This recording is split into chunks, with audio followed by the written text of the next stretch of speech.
গত ৩০ তারিখ ছিল আমার মেয়ের টিকার ডেট। খবর খুললেই দেখি হামের কারণে দেশের বিভিন্ন জেলায় বাচ্চারা অসুস্থ হয়ে পড়ছে। শুধুমাত্র অসুস্থতাই শেষ না, অসুস্থতায় অনেক বাচ্চা মারা গিয়েছে। এই খবরগুলো শুনলে আসলে নিজের অজান্তেই চোখে পানি চলে আসে। একজন মা হিসাবে বা একজন মানুষ হিসাবে এগুলো সহ্য করা সত্যি অনেক বেশি কঠিন। আল্লাহ যেন সব বাচ্চাদের সুস্থ রাখেন এবং যারা আক্রান্ত আছে তাদের সবাইকে দ্রুত সুস্থতা দান করেন। তো আজকে রাহাকে হামের টিকা দিয়ে নিয়ে আসলাম, আর রাহা কিন্তু টিকা দেওয়ার পর অনেক বেশি কান্না করেছিল। বাসায় এসেও কান্না করেছে। তারপর ওর বাবা কল দিয়েছে, আর ওর বাবাকে ধরে ধরে দেখাচ্ছিল যে ওকে এখানে ব্যথা দিয়ে দিয়েছে। এরপর আম্মু কল দিয়েছিল, মানে রাহার নানু, তো নানুকেও দেখালো যে ওকে কিভাবে ব্যথা দিয়ে দিয়েছে। রাহা ওর বাবা নানুর সাথে কথা বলতে বলতে ব্যথার কথাই ভুলে গিয়েছে। যাক, ভালোই হয়েছে, আমি তো ভয়ই পেয়ে গিয়েছিলাম, কারণ গত কয়েকটা টিকায় ও এত কান্না করেনি। আজকের টিকাটা একটু বেশি কান্না করেছে। শুধু ও না, সবগুলো বাচ্চাই দেখলাম অনেক সম্ভবত এই টিকায় অনেক বেশি ব্যথা লাগে, এর জন্যই সব বাচ্চারাই কাঁদছিল। আর এখানে বসে আমি আমার পছন্দের চিপস খাচ্ছিলাম। এই চিপসটা আমার অনেক বেশি পছন্দ, অনেক বেশি ঝাল ঝাল থাকে। আর এই চিপসটা সব জায়গায় পাওয়াও যায় না, তাই আমি আমার কাজিনকে দিয়ে আনিয়েছিলাম। তারপর চলে আসলাম বিকেল বেলা। আমার শ্বশুরের যেদিন নাইট ডিউটি থাকে উনি হচ্ছে যে কোনো নাস্তা নিয়ে যায় সাথে। তো আজকে হচ্ছে পরোটা নিয়ে যাবে, তো এর জন্য পরোটা বানাতে চলে আসলাম। তো এই তো প্রথমে হচ্ছে রুটি বানিয়ে নিলাম একদম তুড়ি মেরে, তারপরে তো রুটি ভাজতেছি।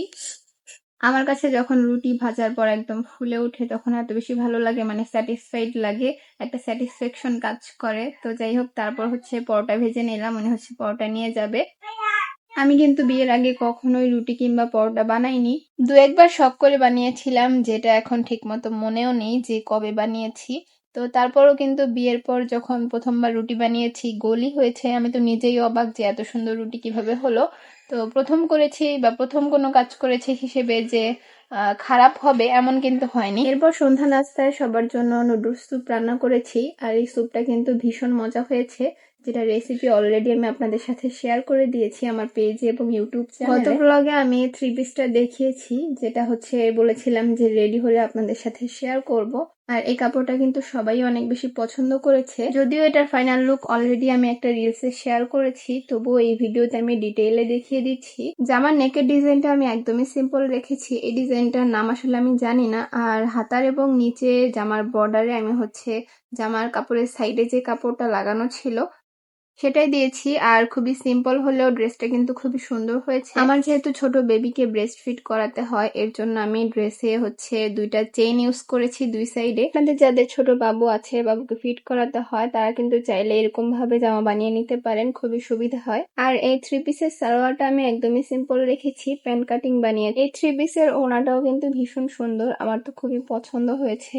আমরা বাইরে যত রকম ফেব্রিকের জামা কাপড়ই পরি না কেন, আমার মনে হয় বাসায় সুতি জামাই বেস্ট। তো আপনাদের আমার এই সিম্পল ড্রেসটা কেমন লাগলো অবশ্যই কমেন্টে জানাবেন। আর এই ছিল আজকের video. Thanks for watching. Allah Hafiz.